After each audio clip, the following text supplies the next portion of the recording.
The topic that I want to speak about today is really almost of a refresher topic. And this serves more so as a reminder for myself and for all of you as well. And what I want to speak about today is the rank and the status that the people of knowledge have in our deen.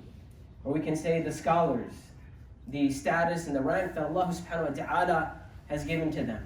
And I want to start off with sharing an ayah in the Quran where Allah subhanahu wa ta'ala says, إِنَّمَا يَخْشَى اللَّهَ مِنْ عِبَادِهِ الْعُلَمَاء.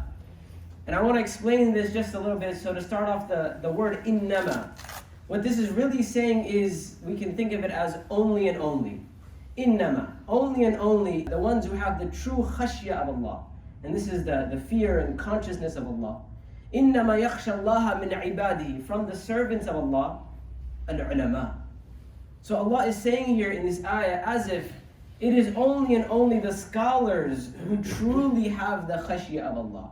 It is as if only and only it is the scholars who truly are conscious and fearful of Allah subhanahu wa ta'ala. And what this means is, Allah is telling us that a way in which a scholar, a person of knowledge, will be able to be conscious of Allah, the way a scholar will be able to worship Allah, the way a scholar will be able to serve Allah subhanahu wa ta'ala is unlike anyone else. And notice here in this ayah, Allah subhanahu wa ta'ala says, min ibadihi, meaning out of all of the slaves of Allah, out of all of the servants of Allah. And we're saying these are all of those people who are serving Allah already. These are people who are in the service of Allah subhanahu wa ta'ala. Amongst all of them, it is the ulama who have the true khashya of Allah, meaning the way in which they will be able to worship Allah and serve Allah is unlike others. And this is because, obviously, first and foremost, of their knowledge. And that is why Allah subhanahu wa ta'ala says, فَاعْلَمْ أَنَّهُ لَا إِلَهَ إِلَّا اللَّهِ. Know that there is no one worthy of worship other than Allah. Even the kalima, our shahada, la ilaha illallah, to truly do service to the shahada, to truly fulfill what the shahada needs from us and requires from us, it takes knowledge. فَاعْلَمْ أَنَّهُ لَا إِلَهَ إِلَّا اللَّهِ. And that is why Allah subhanahu wa ta'ala tells us that the people of knowledge are not like the people who do not have knowledge. قُلْ هَلْ يَسْتَوِي الَّذِينَ يَعْلَمُونَ وَالَّذِينَ لَا يَعْلَمُونَ. Say, are those who know equal to those who do not know? And this is a rhetorical question, and the answer is obviously no. There is no comparison between a person who worships Allah subhanahu wa ta'ala with knowledge and a person who worships Allah without knowledge. And that is why the Prophet sallallahu alaihi wasallam, he said, فَضْلُ الْعَالِمِ عَلَى الْعَابِدِ. He said the superiority of an alim, of a scholar, over an abid. An abid, once again, we're not talking about just a Muslim who doesn't care about the deen of Allah subhanahu wa ta'ala. An abid, a worshipper, someone who spends their life in the worship of Allah. Someone who is constantly praying and fasting and making dhikr. The Prophet said that a scholar, the superiority that a scholar has over them, meaning a scholar is better than an abid in a way, كَفَضْلِ الْقَمَرِ عَلَى سَائِرِ الْكَوَاكِبِ. It is like the superiority that the moon has over the rest of the stars. And if you've ever looked up in the sky when the moon is shining, there may be stars shining in the sky as well, but your sight goes straight to the moon, right? That is the most prominent thing in the sky at that moment. In another narration, the Prophet said, فَضْلُ الْعَالِمِ عَلَى الْعَابِدِ كَفَضْلِي عَلَى أَدْنَاكُمْ. He said the superiority or the greatness of a scholar over a worshipper is like my superiority, meaning the Prophet ﷺ, over the least of you. Subhanallah.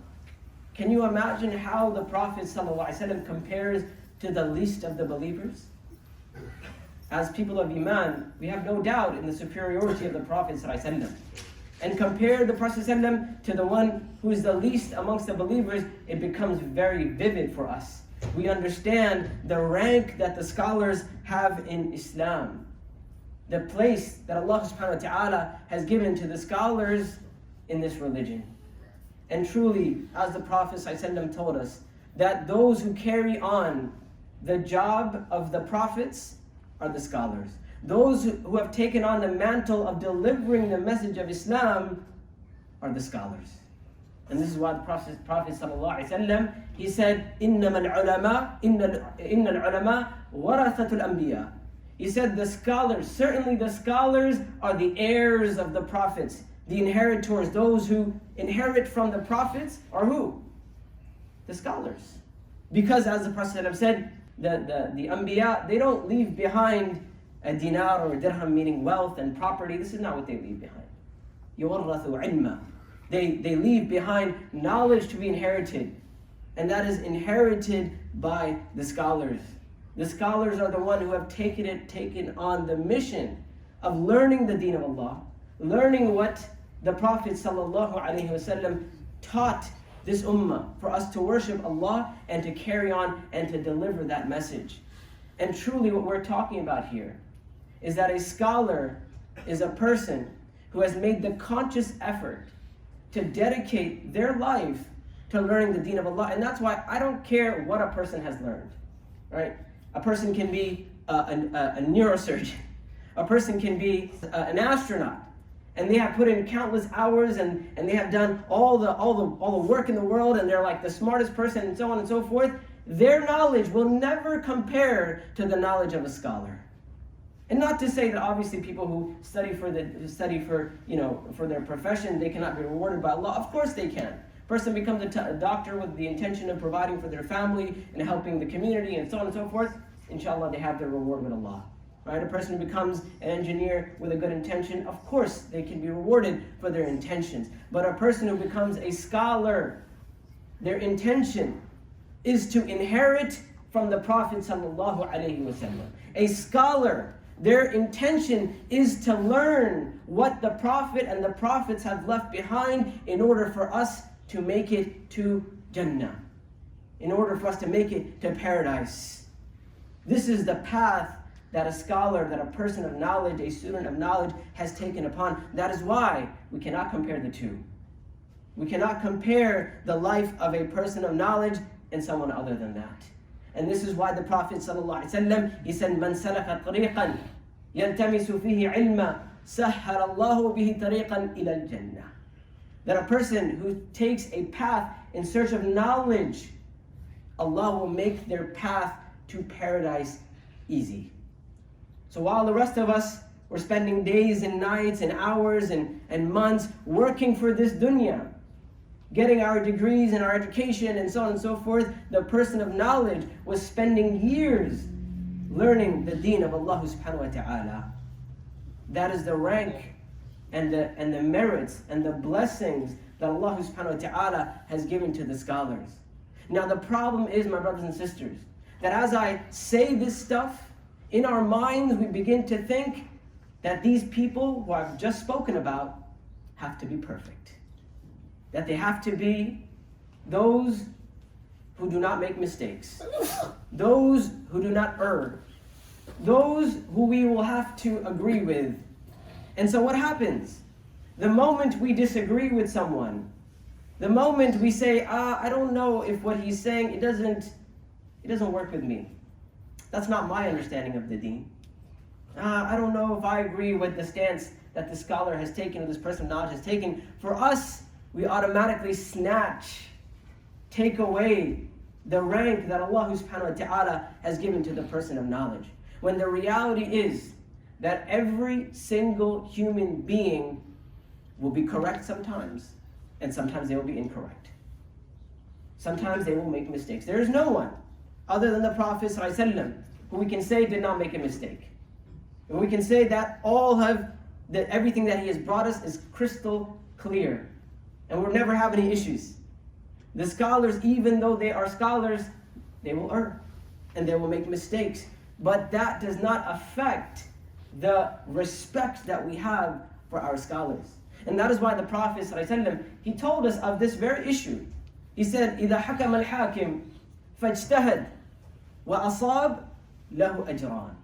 That if a person is giving a ruling, a scholar is making a judgment in a matter, and they say, they do ijtihad, meaning the ijtihad, by the way, is to put in the work.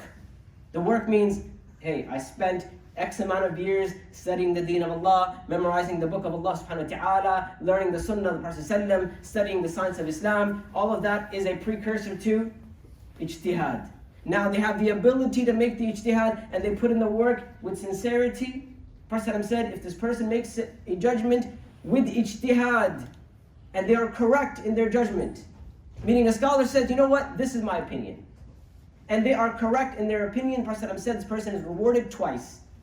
Why are they rewarded twice? Well, one, for their ijtihad, for the work that they put in. Number two, they came to an opinion which is correct. And then the Prophet said, if a scholar comes to a decision, comes to a ruling, and they made ijtihad, فَأَخْطَأَ, and they are incorrect, meaning the scholar, they did the work, but the opinion that they hold is not correct. Because look, let's be real, there are certain matters where there's going to be a right and wrong opinion. Sometimes we may not fully be aware of what is right and what is wrong, but there will be a right and a wrong. And so now the Prophet is saying this scholar, he learned, he put in the work, but he came to the incorrect opinion. What happens to this scholar? The Prophet said, even this scholar has a reward with Allah. Because they did everything right. They did the ijtihad, they put in the work, and they made a mistake in the end, meaning they came to the incorrect ruling. Even this person has a reward. And this hadith serves two purposes. Number one, for the scholar, to encourage the people of knowledge, to remind them that you will make mistakes, and you cannot be right in everything. But keep on going, persevering, because your reward is with Allah subhanahu wa ta'ala. Number two, it is for us, the laymen, the lay people, to understand that even if a scholar comes to a ruling, comes to a decision which is incorrect, they still are rewarded by Allah subhanahu wa ta'ala. This is the honor that Allah has given to the people of knowledge. And especially, my brothers and sisters, in the time and environment that we are living in today, we are dealing with constant differences of opinion. Why? Well, we're living in America. And Muslims in America don't come from one place. We all have different backgrounds.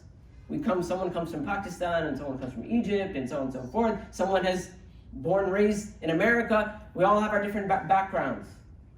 And we have maybe different schools of thought. And we have different things that we are used to.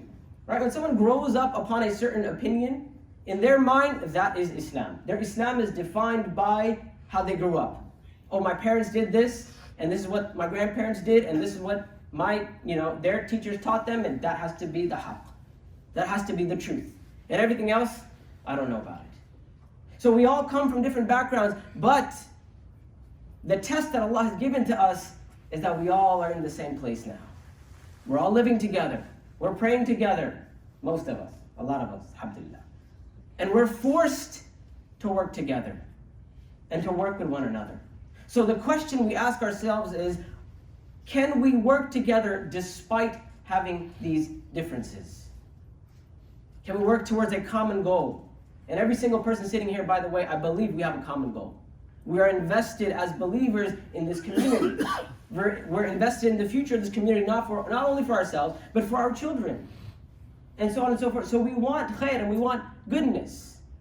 And that is why in a community, we usually choose a leader. That is why we choose an imam. Why? Because we choose a scholar. We choose someone who is qualified. Someone who put in the work. Someone who spent the years studying. Someone who, when we hire them, we understand that this is a person of knowledge, and therefore they deserve our respect regardless of whether I agree with them 100% of the time or not. We have this amazing incident amongst the companions. It's been narrated that when Uthman radiallahu anh was the Khalifa, when he was the ruler, during Hajj, he made the decision that when the Muslims go to Mina, that they will pray their prayer complete, meaning they're not going to shorten their prayer. So a 4 rak'ah prayer is going to be prayed 4 rak'ahs. Ibn Mas'ud radiallahu anh, who was a scholar amongst the Sahaba, who many of the Sahaba would go to when they had a question about halal and haram, about the deen of Allah. Ibn Mas'ud said this is incorrect. Ibn Mas'ud radiallahu anhuma, he said, no, we are traveling. When we go to Mina, we are traveling. So instead of praying 4 rak'ahs, we should be praying 2. And that was his opinion. He said, I disagree with Uthman radiallahu anhu. But what happened when he went and when he was with Uthman radiallahu anhu? We know that he prayed behind Uthman radiallahu anhu, and he prayed the complete 4 rak'ahs, even though he disagreed. Because he understood that this is a matter of ijtihad. That Uthman radiallahu anhu made his ijtihad. This is a person who is qualified to make this decision, number 1. And number 2, he is the leader. He is now in charge of this whole flock. And so Uthman, and by the way, just to give you a little bit of background here, Uthman radiallahu anhu, his reasoning, some of our scholars mentioned that his reasoning was that he said, look, a lot of people who have never made Hajj before are coming to make Hajj. There are Bedouins coming who have never prayed before. And so I want to teach them the complete prayer. And so he made the decision that the salah should be prayed complete. It should be prayed all 4. That's his decision. Even though Ibn Mas'ud disagreed. But Ibn Mas'ud prayed behind him and showed unity with him, even though he disagreed, for the good of the community, for the good of the ummah. And that is a question we need to ask ourselves. What is more important for us, our egos or the good of the community? How are we ever going to make progress if we pick on every single issue that we disagree upon? Because there's no end to that. There's never going to be a time, by the way, and I hate to break this to you, but there's never going to be a time that we are living and we're going to see that all the Muslims are going to say we don't disagree on anything. It's not going to happen. There will be differences. As long as we live, we're going to see differences. And that is why we have been urged to come together upon goodness. And so that is the question we ask ourselves. Can we come together to understand, especially as I said, that Allah subhanahu wa ta'ala, alhamdulillah, we're living in a time where we do have scholars. We are living in a time where Allah subhanahu wa ta'ala has blessed us with people who have made the sacrifice. They decided, you know what, I could go to college, I can go become, as I said, a doctor, a lawyer, engineer, whatever it may be. But you know what, I'm going to dedicate my life to learning the deen of Allah. So I can come to my community, I can go to a place, and I can teach people what is most pleasing to Allah subhanahu wa ta'ala. أقول قولي هذا أستغفر الله لي ولكم فاستغفروه إنه هو الغفور الرحيم. الحمد لله رب العالمين والصلاة والسلام على أشرف الأنبياء والمرسلين نبينا وسيدنا وحبيبنا محمد وعلى آله وصحبه أجمعين. In all honesty, I said pretty much what I wanted to say in the first part of this khutbah. But one disclaimer I want to end upon, inshallah ta'ala, is that we don't want to go from one extreme to the other. And so the first extreme I addressed in the first part of the khutbah, and that is that we don't understand the rank of the people of knowledge, that we don't give people their due, right? So Allah subhanahu wa ta'ala, as we said, Allah has raised the people of knowledge, and we don't give them the respect that they deserve.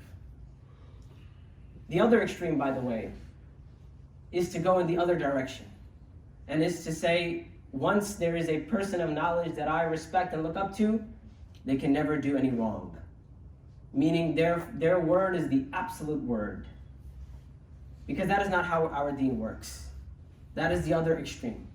We understand, and this is a little bit of a nuanced point here, but I want to be very clear about this. Yes, if we have an imam, we have a scholar, we follow that scholar, right? But we never think that this scholar, or any individual for that matter, is ma'soom, is that they are free of mistakes. We never define our deen by one single individual. And unfortunately, that's the other issue that we're dealing with today.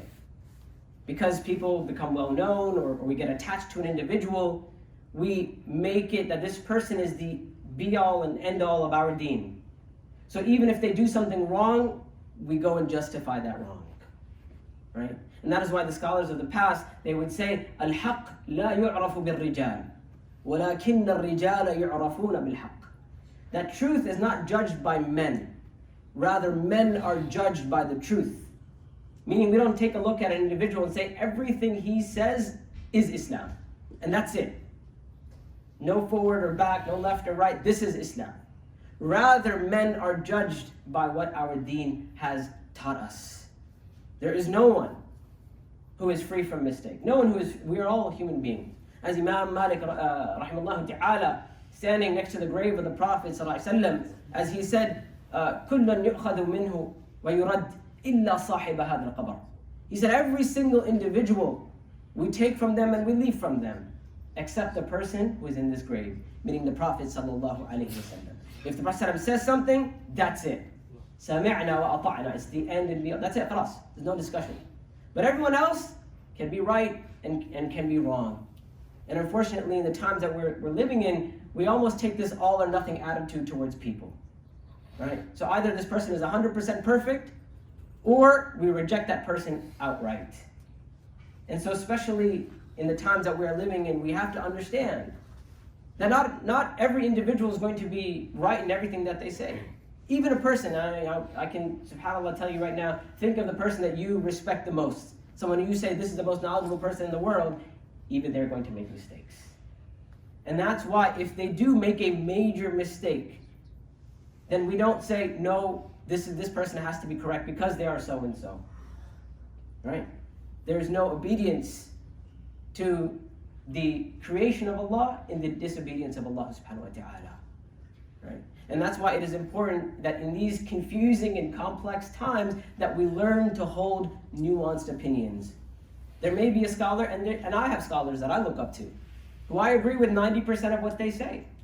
But there may be some issues that I don't agree with. I don't write that person off because of that one issue. I still respect them for their knowledge. I respect them for their life that they have dedicated. And of course, it is not our position to judge or to make decisions about anyone's sincerity. And that is one of the most dangerous places that we can go.